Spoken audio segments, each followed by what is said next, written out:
پاکستان اور بھارت کے درمیان حالات ہیں دوبارہ سے کشیدہ، اور جب سے یہ کشیدگی بڑھی ہے تب سے سوشل میڈیا ہو یا مین سٹریم میڈیا ہو، وہاں پر ایک ہی ڈیبیٹ ہے کہ کیا دونوں ریاستوں کے درمیان ایک ایٹمی جنگ ہو سکتی ہے۔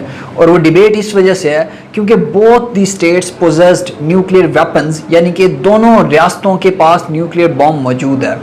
آج کی اس ویڈیو میں ہم ایک امیجنیٹو سینیریو آپ کو دیں گے، ایک فرضی سینیریو دیں گے کہ فار انسٹنس اگر ان دونوں ریاستوں کے درمیان نیوکلیئر جنگ اگر ہوتی بھی ہے تو کس حد تک نقصان ہوگا دونوں ریاستوں کو، کس حد تک جو بلڈنگز ہوں گی وہ تباہ ہوں گی، کتنے ہی لوگ ہوں گے جو مارے جائیں گے، ہیلتھ کنسرنز جو ہیں وہ کس حد تک بڑھیں گے۔ ان ساری چیزوں کو ایڈریس کریں گے ہماری آج کی اس ویڈیو میں۔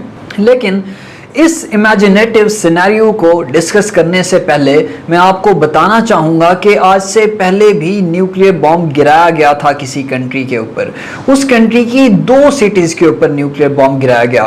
یس I am talking about Japan.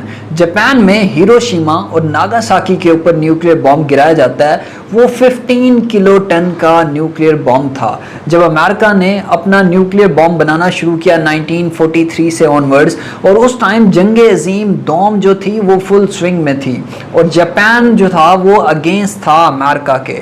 سو امریکہ کیا کرتا ہے، نیوکلیئر ویپن جو ہے وہ یوز کرتا ہے، ڈیسیژن لیا جاتا ہے کہ نیوکلیئر ویپن یوز کیا جائے گا اگینسٹ جاپان تاکہ اسے ڈیفیٹ دی جا سکے، اور پھر ہیروشیما اینڈ ناگاساکی کے اوپر بم جو ہے گرا دیا جاتا ہے۔ جیسے کہ میں نے بتایا کہ 15 کلو ٹن کا نیوکلیئر بم ہیروشیما کے اوپر گرایا جاتا ہے، نتیجہ کیا نکلتا ہے؟ 70,000 سے زائد جو بلڈنگز تھیں جاپان میں وہ تباہ ہو جاتی ہیں، لیکن یہ ڈیوسٹیشن یہیں پر نہیں رکتی۔ 5 سے 7 لاکھ لوگ جو ہیں ان کی انسٹنٹ ود ان سیکنڈز ان کی ڈیتھ ہو جاتی ہے۔ یہاں تک کہ 1950 سے 70 تک آپ کو ہیلتھ کنسرنز بھی رہتے ہیں، یعنی کہ جو لوگ دور سے افیکٹ ہوئے تھے اس ریز سے انہیں کینسر ہو جاتا ہے۔ 1970s تک کینسر کے مسائل بھی ہمارے سامنے آتے ہیں۔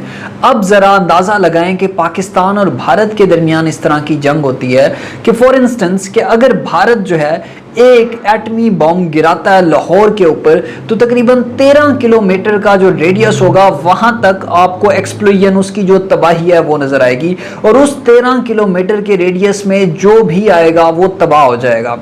اس کے ساتھ ساتھ اگر میں کیجویلٹیز کی بات کروں تو تقریباً 5 لاکھ سے 7 لاکھ لوگ انسٹنٹ وے میں ویپورائزڈ ہو جائیں گے اور ان کی ڈیتھ ہو جائے گی، جبکہ اس کے ساتھ ساتھ جو ٹیمپریچر ہوگا آپ کے لاہور کا وہ 4000 ڈگری سی تک چلا جائے گا۔ اس حد تک جو ہے اس کے نتائج آپ کے پاس آئیں گے، اور یہی چیز اگر آپ امپلیمنٹ کرو دہلی کے اوپر، اگر دہلی کے اوپر بھی 15 کلو ٹن کا نیوکلیئر بم گرایا جاتا ہے سو اس کا نتیجہ بھی یہی نکلے گا، تقریباً 10 لاکھ کے قریب جو لوگ ہوں گے وہ پیرشڈ ہو جائیں گے۔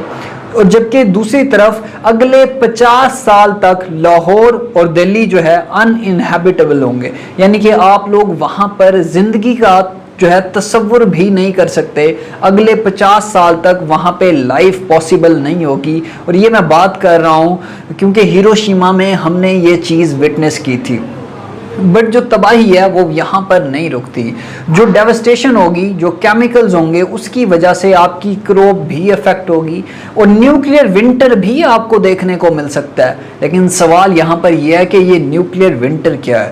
نیوکلیئر ونٹر سے مراد یہ ہے کہ 2 ڈگری سی ٹیمپریچر آپ کا گر جائے گا۔ اٹ مینز نہ تو آپ کی کروپ جو ہے گندم گرو کرے گی نہ باقی چیزیں گرو کریں گی، ریزلٹنٹلی آپ کو قحط سالی بھی دیکھنے کو مل سکتی ہے۔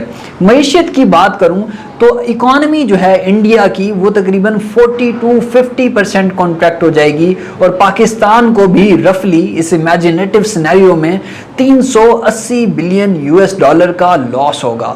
سو اس کو کیسے ریزالو کیا جا سکتا ہے؟ آج سے پہلے جتنے بھی کانفلکٹ ہوئے ان کو ایسے ہی اوائڈ کیا گیا کہ تھرڈ پارٹی نے میڈییٹ کیا۔ چائنا نے کبھی میڈییٹ کیا تو کبھی امریکہ نے میڈییٹ کیا تو کبھی USSR نے میڈییٹ کیا۔